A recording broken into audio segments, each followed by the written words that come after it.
ले जा रहे पकड़। वाहवाही लूटने के चक्कर में हमीरपुर पुलिस का अजब गजब कारनामा।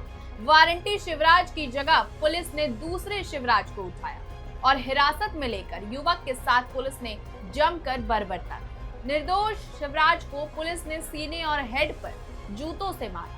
पुलिस की 3rd डिग्री से निर्दोष शिवराज को हुई हेड इंजरी। क्या हो रहा है आपके साथ? सर जबरदस्ती ले जा रहे हैं पकड़ के, कोई लिए जा रहे हैं, जबरदस्ती पकड़ के ले जा रहे हैं, जबरदस्ती ले जा रहे हैं पकड़ के, सर जबरदस्ती ले जा रहे हैं। क्या ये पुलिस ने मारा है? मैं पूछी सर जबरदस्ती मारपीट किसने करी है? मारपीट किसने की है? पुलिस वाले मारपीट की है। चौराहे में पुलिस मार रही है। जी मेन चौराहे में पुलिस मारे, जबरदस्ती ले जा रहा है, ये थाने पकड़ के जबरदस्ती कर रही है। आप कहाँ जाना चाह रहे हैं? जाना चाहते हो? ये देखिए जबरदस्ती कर रही है। कहाँ जाना चाह रहे हैं?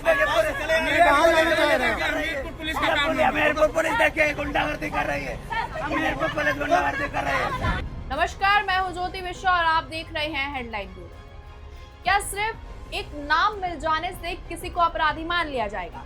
क्या किसी बेगुनाह की पहचान की तस्दीक किए बिना उसे थाने ले जाकर घंटों बिठाना और फिर उसकी पिटाई कर देना कानून के दायरे में आता है? अगर ऐसा नहीं है तो उत्तर प्रदेश के हमीरपुर में आखिर हुआ क्या? एक वारंट, 2 शिवराज और अब पुलिस की कार्रवाई पर इतने बड़े सवाल खड़े हो गए कि मामला पूरे प्रदेश में चर्चा का विषय बन चुका है। आरोप है कि पुलिस जिस शख्स को पकड़ने निकली थी वो कोई और ही था, लेकिन उठा लाई किसी और को। परिवार वालों का दावा है कि थाने में उसके साथ बेरहमी से मारपीट की गई, जबकि पुलिस इन आरोपों को सिरे से खारिज कर रही है। यानी एक तरफ पीड़ित की दर्द भरी कहानी है, दूसरी तरफ पुलिस की सफाई। लेकिन सच आखिर किसके साथ है? क्या ये महज एक भूल थी या फिर लापरवाही का वो आलम जिसने एक निर्दोष युवक की जिंदगी को हिलाकर रख दिया? आज इस वीडियो में हम आपको इस पूरे मामले की शुरुआत से आखिर तक की कहानी बताएंगे, सुनवाएंगे पीड़िता का पक्ष और पुलिस क्या कह रही है और समझेंगे कि इस पूरे मामले में आखिर इतने बड़े सवाल क्यों उठ रहे हैं। ये पूरा मामला है उत्तर प्रदेश के हमीरपुर जिले के मौदहा कोतवाली क्षेत्र का। पुलिस एक ऐसे आरोपी की तलाश कर रही थी जिसके खिलाफ अदालत से वारंट जारी हुआ। आरोपी का नाम था शिवराज। पुलिस जब उसे पकड़ने पहुंची तो उसी इलाके में रहने वाले दूसरे शिवराज को हिरासत में ले लिया। आरोप है कि पुलिस ने सिर्फ नाम मिलाने के आधार पर कार्रवाई कर दी और ये तक नहीं देखा कि जिस व्यक्ति की तलाश है उसकी पहचान, पिता का नाम और बाकी विवरण आखिर क्या है। यहीं से शुरू हुई एक ऐसी कहानी जिसने पुलिस की कार्यप्रणाली पर गंभीर सवाल खड़े कर दिए हैं और पुलिस वालों को एक बार फिर से कटघरे में लाके खड़ा कर दिया है। परिजनों का आरोप है कि शिवराज को थाने ले जाया गया जबरदस्ती, जहां उसके साथ घंटों तक मारपीट की। जब परिवार को इसकी जानकारी मिली और वो थाने पहुंचे तब तक युवक की हालत बिगड़ चुकी। बाद में उसे अस्पताल ले जाया गया, जहां प्राथमिक इलाज के बाद हालत गंभीर होने पर रेफर कर दिया गया। परिवार का कहना है कि अगर समय रहते उसे अस्पताल न पहुंचाया जाता तो कोई बड़ा हादसा भी हो सकता था। यही वजह है कि अब इस पूरे मामले को लेकर पुलिस पर कार्रवाई की मांग तेज हो गई है। लेकिन आखिर उस युवक का दावा क्या है जिसे पुलिस गलती से उठा ले आई? उसने अपने साथ हुई पूरी घटना को कैसे बयां किया? पहले सुनिए खुद पीड़िता की जुबानी। क्या नाम है आपका? शिवराज सिंह। क्या हुआ आपके साथ? थाने में मारा है। किसने मारा है? क्या हुआ है? HSO, SI, कांस्टेबल सब लोगों ने मारा है। क्यों मारा है? क्यों लेके आए थे आपको थाने? झूठा आरोप लगाया कि आपका पूरा अरेस्ट वारंट है। फिर क्या हुआ? झूठा अरेस्ट वारंट दिखा के मोबाइल में गिरफ्तार करके थाने के अंदर मारा है। घर से गिरफ्तार कर लाए थे। किन किन लोगों ने मारा आपको? पुलिस वालों ने मारा है सबने। अच्छा। पीड़ित का दावा है कि उसने पुलिस को बार बार समझाने की कोशिश की कि वो अपराधी व्यक्ति नहीं है जिसकी तलाश की जा रही है। उसने अपनी पहचान बताई, खुद को निर्दोष बताया, लेकिन उसकी बात पर भरोसा नहीं किया गया। उसका आरोप है कि पुलिस ने उसकी एक नहीं सुनी और थाने में उसके साथ मारपीट शुरू कर दी। अगर पीड़ित का आरोप सही है तो सवाल ये उठता है कि क्या किसी भी नागरिक को सिर्फ नाम के आधार पर हिरासत में लिया जा सकता है?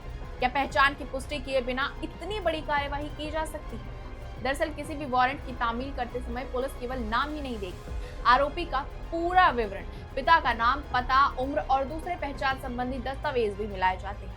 ऐसे में अगर वास्तव में सिर्फ नाम के आधार पर किसी दूसरे व्यक्ति को उठा लिया गया तो ये महज एक छोटी सी चूक नहीं बल्कि पूरी प्रक्रिया पर बड़ा सवाल खड़ा कर देता है, क्योंकि कानून का मकसद असली आरोपी तक पहुंचना है, किसी निर्दोष को परेशान करना नहीं। हालांकि इस पूरे मामले में पुलिस की कहानी बिल्कुल अलग है।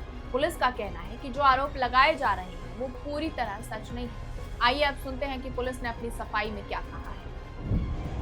वांछित एवं वारंटी अभियुक्तों की गिरफ्तारी और आपराधिक सत्यापन के क्रम में आज दिनांक 4 जुलाई को कोतवाली नगर पुलिस द्वारा शिवराज के विरुद्ध जारी गैर जमानती वारंट की तामीला हेतु शिवराज सनाब शिवकरण को थाने पर लाया गया। तस्दीक करने के क्रम में पिता का नाम भिन्न पाए जाने पर उक्त युवक आक्रोशित हो गया एवं खिड़की में हाथ मारने लगा, जिसके कारण उसके हाथ में चोट आई है। शिवराज द्वारा कोतवाली पुलिस पर मारपीट करने का आरोप लगाया है, जिसके संबंध में उच्च स्तर से सीसीटीवी फुटेज निकलवा करके पारदर्शी और निष्पक्ष जांच कराई जा रही है। जांच के उपरांत कठोर विधिक कार्रवाई सुनिश्चित की जाएगी।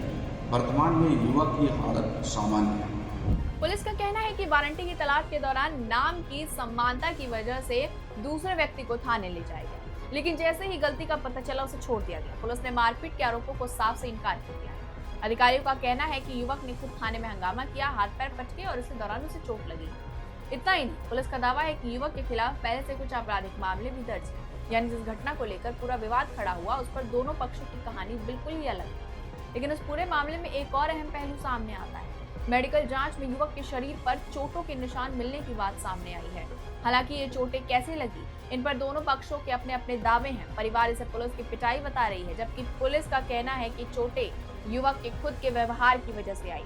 यही वजह है कि अब पूरे मामले की निष्पक्ष जांच की मांग की जा रही है। इस घटना के बाद सबसे बड़ा सवाल सिर्फ एक युवक की पिटाई का नहीं है, सवाल पुलिस की जवाबदेही का भी है। अगर पहचान की पुष्टि किए बिना किसी को उठा ले जाया गया तो जिम्मेदारी किसकी है? अगर मारपीट नहीं हुई तो शरीर पर चोटें कैसे आईं? और अगर पुलिस से सचमुच गलती हुई है तो क्या सिर्फ ये कह देना काफी है कि नाम एक जैसा था? क्योंकि ऐसी गलती किसी भी आम नागरिक के साथ हो सकती है। फिलहाल इस मामले में जांच शुरू हो चुकी है। पुलिस अधिकारियों का कहना है कि पूरे घटनाक्रम की जांच कराई जा रही है और अगर किसी स्तर पर लापरवाही सामने आती है तो नियमानुसार कार्रवाई होगी। वहीं पीड़ित का परिवार दोषी पुलिसकर्मियों के खिलाफ सख्त कार्रवाई की मांग कर रहा है। तो एक नाम दोष शिवराज, लेकिन इस पूरे मामले ने कई ऐसे सवाल छोड़ दिए हैं जिनका जवाब सिर्फ जांच से नहीं बल्कि पुलिस व्यवस्था में जवाबदेही तय होने से मिलेगा। क्योंकि अगर एक बेगुनाह को सिर्फ नाम के आधार पर आरोपी समझ लिया जाए तो ये सिर्फ एक व्यक्ति के साथ अन्याय नहीं होता, बल्कि लोगों का कानून और पुलिस पर भी भरोसा कमजोर पड़ जाता है। अब सबकी नजर इस बात पर है कि जांच में सच क्या निकलकर सामने आता है और क्या कुछ होता है। क्या पीड़ित को इंसाफ मिलेगा?